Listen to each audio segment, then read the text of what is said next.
We've seen a lot. We've done a lot. We've eaten a lot. We've seen a lot of football. A lot of goals. A lot of assists. A lot of beers. A lot of crazy fans. Let's talk about it.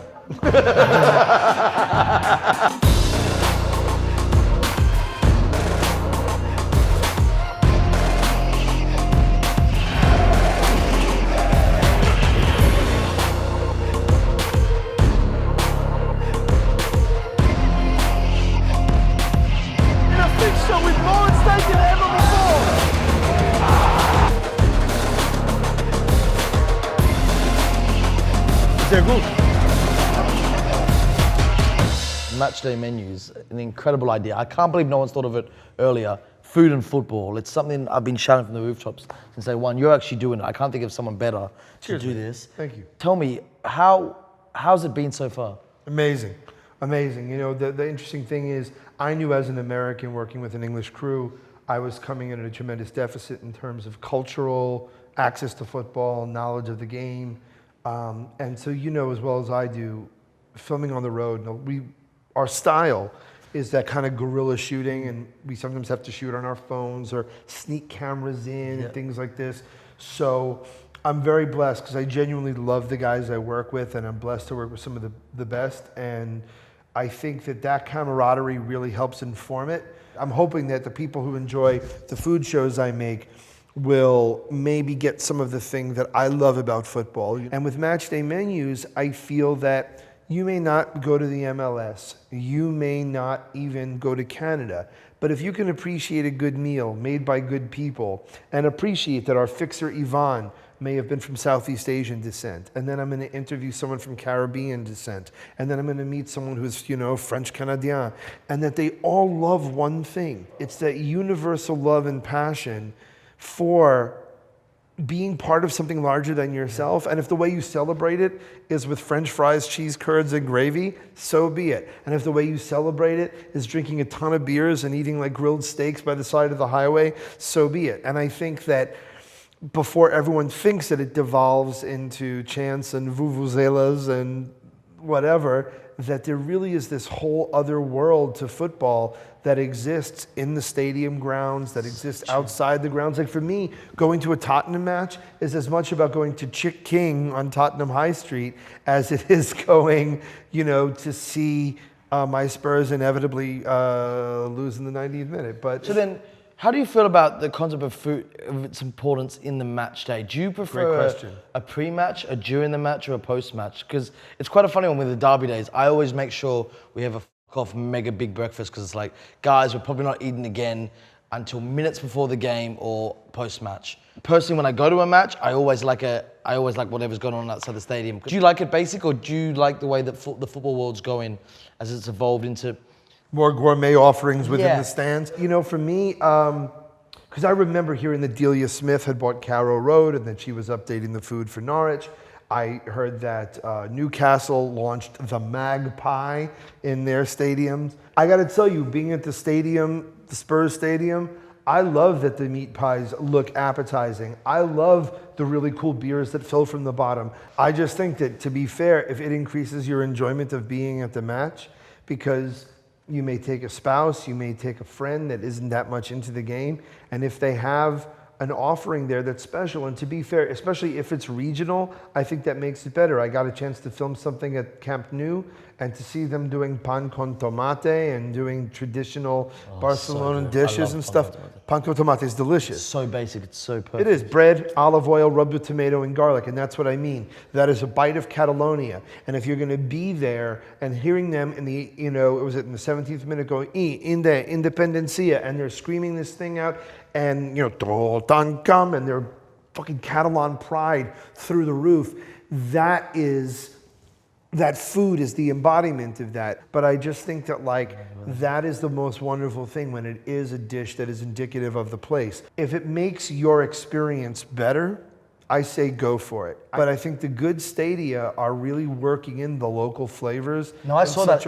I saw that with Montreal. That was probably my favorite part of that whole episode, was that porchetta place. You have to understand porchetta. For those of you who don't know, it's essentially the essence of a whole pig in one slice. Because in Australia, we're kind of plagued by the same corporate catering companies do your hot dog chips and meat pie offerings. There's no character to the food.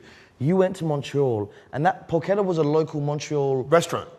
And so the stadium or the club, it allowed them to have their own stall in the restaurant. Yeah. That's such a great idea, because then the local businesses are thriving from the club, the fans are supporting them, they're getting good food. Was it actually as good as the restaurant? It was excellent, and the thing is, they're using sous vide, high-end technique. Sous vide literally means under vacuum. You take a piece of meat, put it in a water bath, an immersion circulator, to get it to the right temperature, and then you sear it, so that you can get that wonderful tenderness, and it's incredibly high-end culinary technique being done directly underneath the home stand at the goal end. Where the ultras are singing. Where the ultras are singing. You literally hear them playing drums directly above where you're eating. They have a grilled cheese booth, and they make a different grilled cheese for each of the stars of the team. So Piatti is playing there now. So they have an Argentinian one, they have an American one, they have a French one. And I think that, again, that kind of creativity, and now we live in a day and age where there are foodies, where people are taking pictures of their food. I personally would love to see a derby day between Hamburg and Frankfurt, just so I could see hamburgers and Frankfurters fighting. But that's also because I'm immature. Ahead of what's happening in the future, in the past, looking back, has there been a favorite meal for you in a stadium or in a football context? A football context, that's a hard one. I'm gonna say in the stadium, that porchetta sandwich in Montreal was pretty remarkable. Oh man, that's superb. And that fruit sort of melange that they gave us in Ciudad Juarez was really good. And also just how cool it was. That was the fruit with the sauce on top. Sauce and tahine, chamoy and tahine in like a plastic cup. It's like a chili and cumin, and it's like a spice blend. So that was definitely really, really special. And now I'm really excited because we're here in one of my favorite cities here in London, getting a chance to talk to you and meet the COPA90 fan, but then we go on to Turkey to film with Beşiktaş, and then to follow something that you are well versed in, the Oviedo Sporting Gijón derby. Yeah, you're gonna enjoy that, and you're gonna eat well as well. Do I have to be wary of the balaclava set? Hopefully, I got a guy who's hopefully gonna look after you, I think. But regardless, you're gonna drink a lot of cider, you're gonna have a good time. You're gonna see a lot of pyro as well. Really? Yeah. Oh, it's good as What the fuck's going on? And the funny thing is, people keep thinking that the high-fat foods, the high-spicy foods that I eat on any of my shows will kill me. And the thing is, you have actually stared death down more doing derby days than I think people are aware. Like, you guys don't realize what Ellie and the handsome DP that works on my show, Josh Stafford, Taunton's finest, have gone through. No, but it's the truth. It was Portsmouth? Is that where you, at Derby Day, where you guys really almost got very badly injured? Yeah, well, before that, even Germany. The last derby before Berlin was Hamburg, and we were in the neighborhood before the first derby in 7 years. And one of the teams is St. Pauli, but the St. Pauli neighborhood is split down the middle from fans from St. Pauli and Hamburg, and there were ultras outside every restaurant and cafe to make sure their restaurants in that part of their neighborhood wasn't attacked. It was 2 a.m. We went in, made the mistake of going in with the cameras. We were cool with the ultras, but there were select sub-ultra groups, and I went in there. When I walked in, I noticed all their shoes. You can tell by what clothes people wear, whether they're into that world or not. And I remember thinking, so was it like jack boots, like Docs? No, Adidas Gazelles, 3 stripes, Adidas Gazelles, New Balance, your primary ones. And I noticed that, I spotted it, and I thought, nah, it's all right, they're outside.